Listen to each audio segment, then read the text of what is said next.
Mantap, Kejagung pamer duit sitaan kasus Surya Darmadi, jumlahnya 5,1 triliun rupiah, dan sita 2 kapal hingga 8 aset. Baru di era Jokowi, bandit kelas kakap dibuat menyerahkan diri. Gaspol, jangan kasih kendor.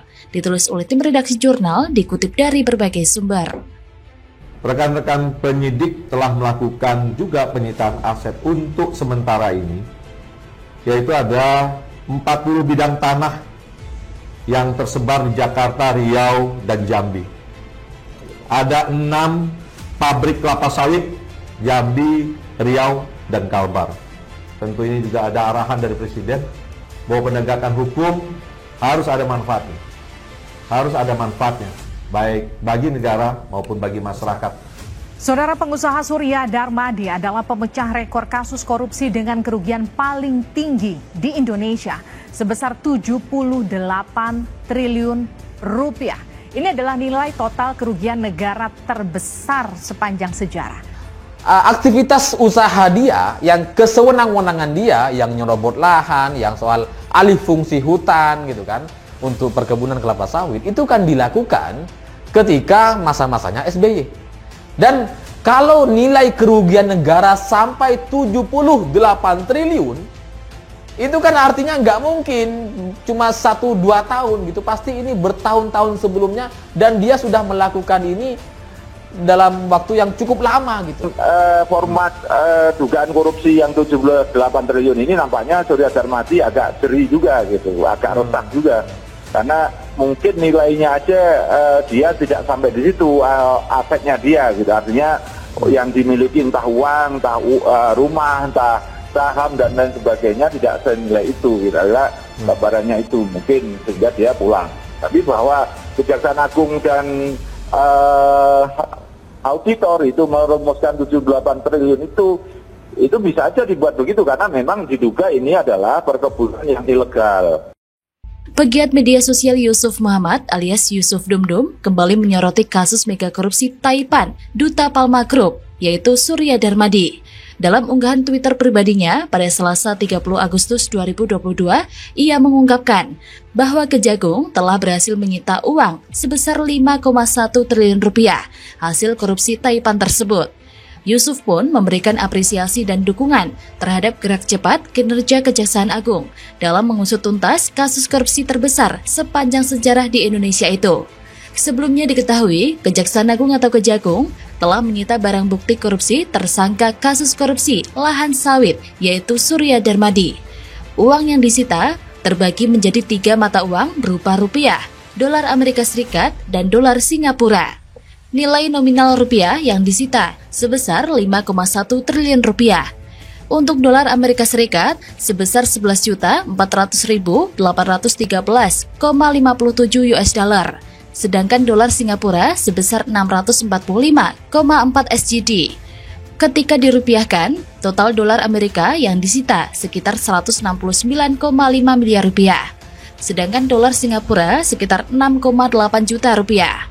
Berdasarkan hitungan tersebut, Kejagung menyita sekitar 5,1 triliun rupiah. Uang yang dipamerkan ini adalah sampel dari penyitaan.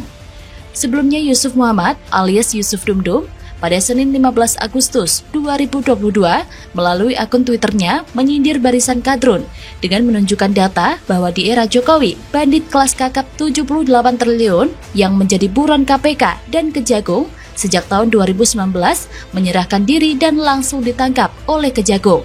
Ia juga menegaskan bahwa baru di era Jokowi lah bandit kelas kakap dibuat menyerahkan diri.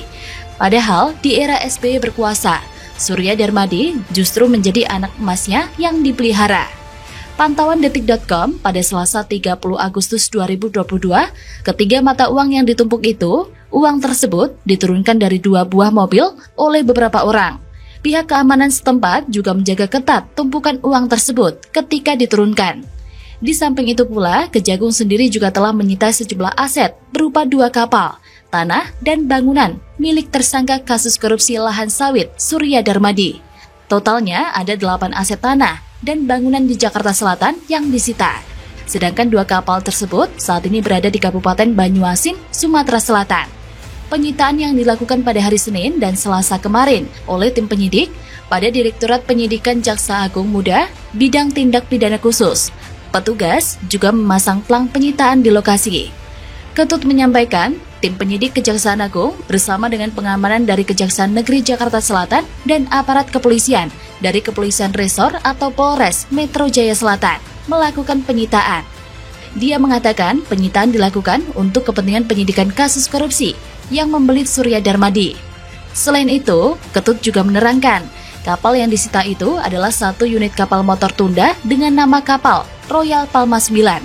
Kemudian, satu unit kapal tongkang dengan nama kapal Royal Palma 2. Ketut juga menjelaskan, posisi kedua kapal kini berada di dermaga PT Hamita Utama Karya, Sungai Lilin, Sumatera Selatan. Bahkan diketahui, kini nilai kerugian keuangan negara dan kerugian perekonomian keuangan negara dalam kasus ini mencapai 104,1 triliun rupiah. Kejagung kini terus melacak aset tersangka Surya Darmadi untuk mengembalikan kerugian keuangan negara itu. Cadas betul, periode kedua Jokowi, korupsi terus dilibas sampai habis. Tak ayal, kasus korupsi terbesar sepanjang sejarah, Surya Darmadi pun ikut dibabat habis di era kedua Jokowi memimpin. Benar-benar di luar ekspektasi langkah kuda Jokowi dalam menguak kasus-kasus mega korupsi kelas kakap di negeri ini.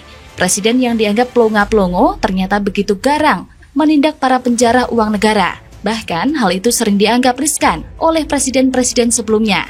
Ya begitulah Jokowi, tak henti-hentinya mengusik sanubari koruptor yang merugikan negara hingga menjebloskannya ke penjara. Mereka yang getol menilap duit rakyat satu persatu bertekuk lutut di bawah rezimnya. Memang tidak diragukan lagi nih, gimana peran pemerintah Jokowi dalam menyelamatkan negeri ini dari para bandit-bandit uang rakyat lewat lembaga-lembaga penindak korupsi. Lewat sentuhan taktiknya, di periode kedua Jokowi memperlihatkan komitmen dan konsistensi dalam memberantas korupsi. Maka bisa dipastikan bahwa penjara uang negara bakal dibuat ketar-ketir masuk penjara. Bagaimana menurut Anda? Kalau nggak nurut, Anies dan gubernur lain siap-siap disanksi Jokowi. Waduh, ditulis oleh tim redaksi jurnal dikutip dari berbagai sumber. Kementerian Dalam Negeri atau Kemendagri mengungkapkan saat ini pihaknya bersama Kementerian Keuangan akan menyusun regulasi terkait penggunaan anggaran pendapatan dan belanja daerah atau APBD.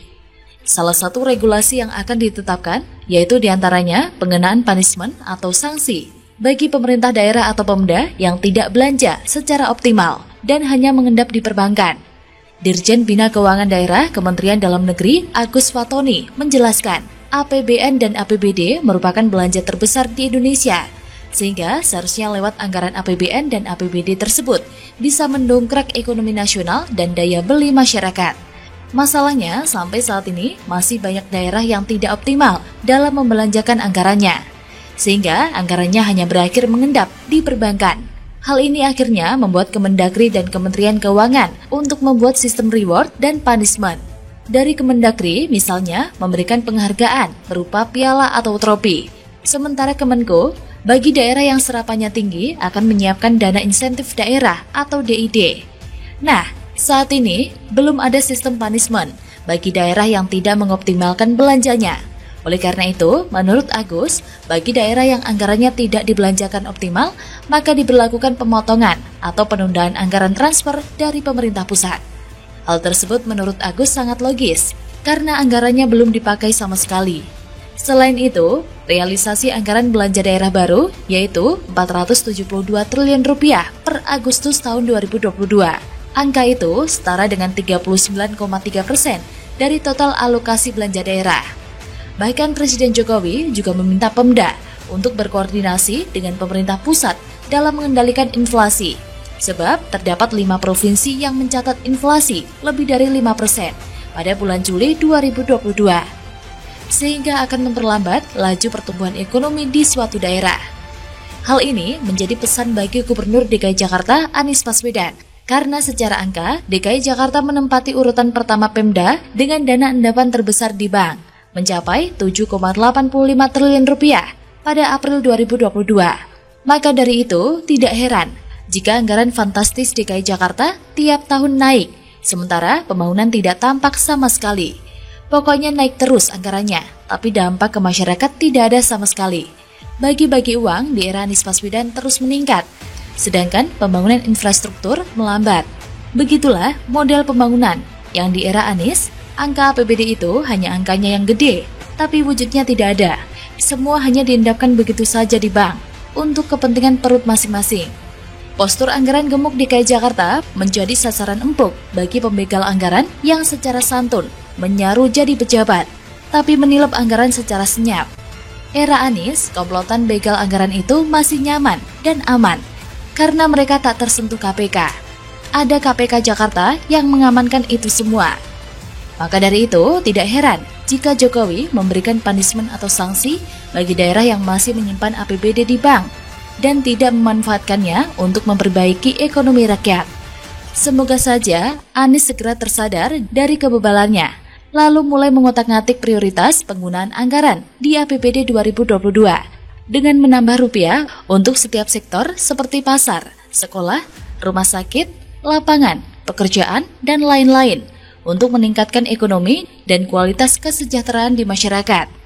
Cuman, melihat track record selama ini, di mana cara berpikir gubernur ini atau juga wakilnya yang terbilang out of the box of healthy mind, kita patut ragu apakah dana tersebut dapat terrealisasi dengan baik. Meski bukan tak mungkin juga yang terjadi justru semakin parah dengan tetap memaksakan anggaran seupil dengan dalih uangnya dipakai buat keperluan lain yang dianggap Anies lebih urgent. Kasihan sekali melihat warga DKI Jakarta. Bukannya sejahtera dengan anggaran yang fantastis, malah menderita melihat perilaku bebal sang gak benar. Bagaimana menurut Anda?